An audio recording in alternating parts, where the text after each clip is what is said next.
दोस्तों, ये वीडियो आपके लिए बहुत इंपॉर्टेंट होने वाली है। आप किसी भी परीक्षा की तैयारी कर रहे हैं, रेलवे की, एसएससी की या अदर कोई टीचिंग एग्जाम की, तो भिन्न चैप्टर का इस टाइप का क्वेश्चन आपसे 1 नंबर का पूछा ही जाता है। भिन्नों पर इबारती प्रश्न है। जैसे आपके सामने क्वेश्चन है कि 1980 रुपया को एबीसी में बाँटा गया, यदि ए का आधा भाग, बी का 1/3 और सी का छठा भाग आपस में बराबर है, तो फिर आपको बताना है बी का भाग क्या है। तो बहुत प्यार से देखिएगा, 2 टाइप के क्वेश्चन इसमें हम कवर करने वाले हैं। और सबसे पहले आप थोड़ी-सी चर्चा हम कर लेते हैं भिन्न की।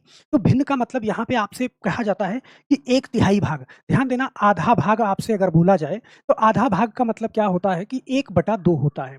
अगर आपसे तिहाई भाग बोला जाए, तिहाई का मतलब क्या होता है, तो आप सीधा 1/3 कहोगे। या फिर आपसे चौथाई बोला जाए, तो चौथाई का मतलब होता है क्या, 1/4। इस तरीके से 1/4 या 5वां भाग कहे 1/5, छठा भाग कहे तो 1/6, इस टाइप से होता है। तो यहाँ पे आप देखेंगे, जैसे ये क्वेश्चन है, इस क्वेश्चन में कह रहा 1980 रुपया को एबीसी में इस प्रकार बाँटा गया कि यदि ए का आधा भाग, बी का 1/3 भाग और सी का छठा भाग आपस में बराबर है। जैसे मैंने कहा आपसे कि ए का आधा भाग, तो ए का आधा, ए का मतलब का गुणा आधा भाग का मतलब 1/2, ये बराबर है किसके? वो कह रहा है कि बी के 1/3 भाग के, 1/3 भाग के, सही है? और आपस में सी का 1/6 भाग, ये सारा का सारा आपस में क्या है? बराबर है। अब ये बराबर है तो हम जानते हैं, देखना, जैसे ए का अगर 1/2 के साथ हम गुणा करवा रहे हैं, तो ए का 1 में गुणा करोगे तो ये a/2 हो जाएगा, सही है? और ये क्या हो जाएगा? ये b/3 हो जाएगा। ये क्या हो जाएगा? ये c/6 हो जाएगा। मतलब ये कहने का मतलब इसके ये है कि अगर ए का हिस्सा जो है उसका आधा भाग करोगे और बी के हिस्से का 3 भाग करोगे, तो उसका आधा और इसका 1/3 दोनों बराबर होगा, सही है? या फिर इसका आधा भाग करो और इसके हिस्से का छठवां भाग करो, तो ये आपस में बराबर होगा। ये सवाल कह रहा है। अब इसका मतलब ये है कि ए को 2 हिस्सा मिलेगा, बी को 3 हिस्सा और सी को 6 हिस्सा, यही टोटल इसका हिस्सा हो जाएगा। तो यहाँ पे बात करें हम कि अगर हम देखें तो 2 हिस्सा अगर ए को मिलेगा, बी को 3 हिस्सा और सी को 6 हिस्सा, तो ये टोटल कितना हो जाएगा? 6, 3, 9 और 2 11। टोटल 11 हिस्सा बनेगा। बराबर-बराबर 11 हिस्सा में बाँटा जाएगा, उसी में से 6 हिस्सा सी को, 3 हिस्सा बी को और 2 हिस्सा ए को मिल जाएगा। कितने का? 1980 रुपए बाँटना है, तो यहाँ पे हमने क्या करा, 1980 रुपए का 11 हिस्सा लगा दिया। तो एक हिस्से की वैल्यू क्या हो जाएगी? 11 से 1980 को काटोगे, तो ध्यान देना, देखो 11 से कितनी बार कटेगा? आप कहोगे 1 बार, यहाँ 8 बचेगा, यहाँ 8 है, तो 11 8 88, मतलब 180 रुपए आया एक हिस्से का भाग। और एक हिस्से का भाग 180 रुपए आया, तो कह रहा बी का भाग कितना है? यहाँ पे आप देख पा रहे हो बी को 3 हिस्सा मिल रहा है, तो अगर 180 का हम 3 से गुणा करें तो 18 3 54 कितना हो जाएगा? 540 रुपया हो जाएगा बी का हिस्सा। ऑप्शन नंबर कौन-सा? सी वाला सही हो। अगर वो ए का हिस्सा पूछता, तो भाई एक हिस्से की वैल्यू मेरे पास 180 है, तो यहाँ पे 180 से मैं यहाँ पे गुणा करवा देता, कितना हो जाता? 360 हो जाता। अगर सी का पूछता, तो मैं यहाँ पे गुणा करा देता 180 का, 18 छक्का कितना? 108, 1080 हो जाता इसका। मतलब अगर ये सारी की सारी वैल्यू जोड़ लोगे, 360, 540 और 1080, तो ये टोटल हो जाएगा कितना? 1980 रुपया। तो ये तीनों में बँट गया उसी हिसाब से, सही है? अब इसमें मैंने वक़्त भले लगाया, लेकिन एक बार आप अच्छे से समझ लेंगे तो जस्ट अगला क्वेश्चन बहुत तेज़ी से करोगे। जैसे ये क्वेश्चन बड़े ध्यान से देखना, कह रहा है कि 1323 रुपया को एबीसी में इस प्रकार बाँटा गया है कि यदि ए का आधा भाग, बी का 1/3 भाग और सी का 1/4 भाग आपस में बराबर है, सही है? तो ए का भाग बताना है। अब आप जानते हैं कि ए का आधा भाग, तो ए को जस्ट आधा भाग मिल रहा है, मतलब 1/2, सही है? और बी को कितना मिल रहा है?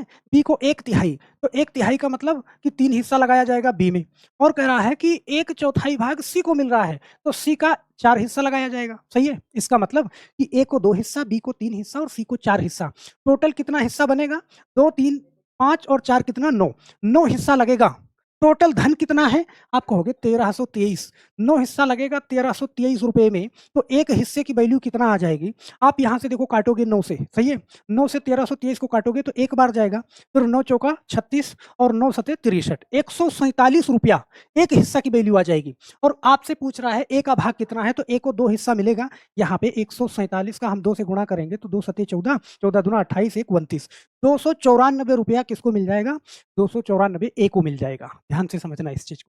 भाई बी का पूछता तो मैं 147 से बी में गुणा करा देता, सी का पूछता तो मैं 147 में सी से गुणा करा देता। मुझे लगता है कि ये चीज़ आपको समझ में आ गई होगी। अब इबारती प्रश्नों में एक क्वेश्चन और आपसे पूछा जाता है, जैसे ये क्वेश्चन है।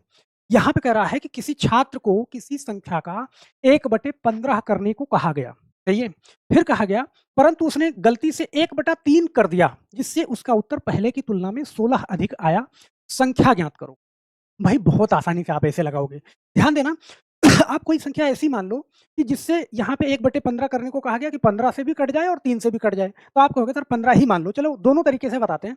मान लो कि यहाँ पे ₹15 है, ऐसे समझना। तो 15 का 1/15 अगर करने को कहा गया, मैं 15 मान के चल रहा हूँ। 15 का 1/15 करने को कहा गया तो आप कहोगे सर ये कितना आएगा? अगर 1/15 का 1/15 करता वो 15 का तो ₹1 आता। बात समझना। लेकिन गलती से इसी 15 का उसने क्या कर दिया 1/3 कर दिया, सही है? तो 3 बचे 15 यहाँ पे कितना आ गया? 5 आ गया। देखो सही उत्तर 1 आना था, लेकिन आ कितना गया? 5 आ गया। आप बताओ कितना ज़्यादा आ गया? तो आप कहोगे 4 ज़्यादा आ गया। सवाल क्या कह रहा है? 16 ज़्यादा आ गया है, ध्यान देना। यहाँ पे 4 ज़्यादा है, यहाँ पे 16 ज़्यादा है, तो 1 यूनिट की वैल्यू कितना हो जाएगी? 4 से काटोगे तो 4 चौके 16 मतलब 1 यूनिट की वैल्यू 4 हो जाएगी। आपने रुपया कितना संख्या क्या माना था? 15 तो 15 माना था तो 15 चौका कितना? 60 मतलब आंसर आपका क्या हो जाएगा? 60 हो जाएगा, सही है? अगर बेस से भी लगाते, ध्यान देना, तो कोई दिक्कत नहीं है, बेस से भी लगाते तो देखो 1/15 करने को कहा गया था। मान लो ये संख्या ये थी, x थी, सही है? और x थी तो इसका 1/15 करने को आपको बोला गया था, तो आप यहाँ पे क्या करते? इसी x का 15 भाग कर देते, भाई 1/15 हो गया। और इसी संख्या का गलती से उसने क्या कर दिया? 3 कर दिया, सही है? और 3 कर दिया तो अब इसका एलसीएम लेते आप कितना हो जाता? आप कहोगे कितना? 15, सही है? तो 3 से 5 बार जाएगा, 3 पचे 15 और 5 का x में गुणा करोगे तो 5x माइनस 15 से 1 बार जाएगा, 1 का x में करोगे तो कितना? x और यही बराबर किसके? 16 के। देखो इन दोनों के बीच का अंतर क्या था? 16 था। तो यहाँ पे 16 के तो 5x माइनस x कितना आएगा? 4x आएगा, सही है? और ये बटे में 15 है तो उधर भेजोगे तो गुणे में जाएगा तो 16 गुणा 15 हो जाएगा। तो यहाँ पे x की वैल्यू निकालोगे तो 16 गुणा 15 और बटे में क्या हो जाएगा? 4 हो जाएगा। तो 4 से काटोगे 4 चौके 16, 15 चौका 60 ऐसे भी हो जाएगा। और कोई संख्या आप मान लोगे तो वैसे भी हो जाएगा। तो मुझे लगता है कि बहुत आसानी से आप कर लोगे। जैसे ये वाला सवाल है आपके सामने, कह रहा है कि किसी छात्र को किसी संख्या का 1/12 करने को कहा गया, परंतु उसने गलती से 1/4 कर दिया। अब देखो 1/12 करने को कहा गया है, तो मैं बड़े आराम से इसको क्या कर लेता हूँ कि देखो कोई भी संख्या मान लो जिसे 1/12 भी हो जाए और 1/4 भी हो जाए। तो यहाँ पे देखो 12 था, तो 12 का 1/12 करने को कहा गया तो यहाँ पे आंसर क्या आना था? आंसर तो 1 आना था। लेकिन इसी 12 का उसने क्या कर दिया? 1/4 कर दिया। तो ध्यान देना देखो 4 3 12 आंसर कितना आ गया? 3 आ गया। सही उत्तर से कितना ज़्यादा आ गया? बताओ 2 ज़्यादा आ गया। और यहाँ पे कह रहा है कितना ज़्यादा आ गया? 20 अधिक आ रहा है। तो 2 यूनिट की वैल्यू 20, 1 यूनिट की वैल्यू 2 से काटोगे 2 दहम 20, 10 आ गया। आपने संख्या क्या माना है? 12 माना है, तो 12 माना है तो 12 गुणे 10 कर दो, 12 दहम्मा कितना? 120 हो जाएगा। बात समझ रहे हैं? सही है? ऑप्शन नंबर कौन-सा सही हो जाएगा? डी वाला बिल्कुल सही हो जाएगा।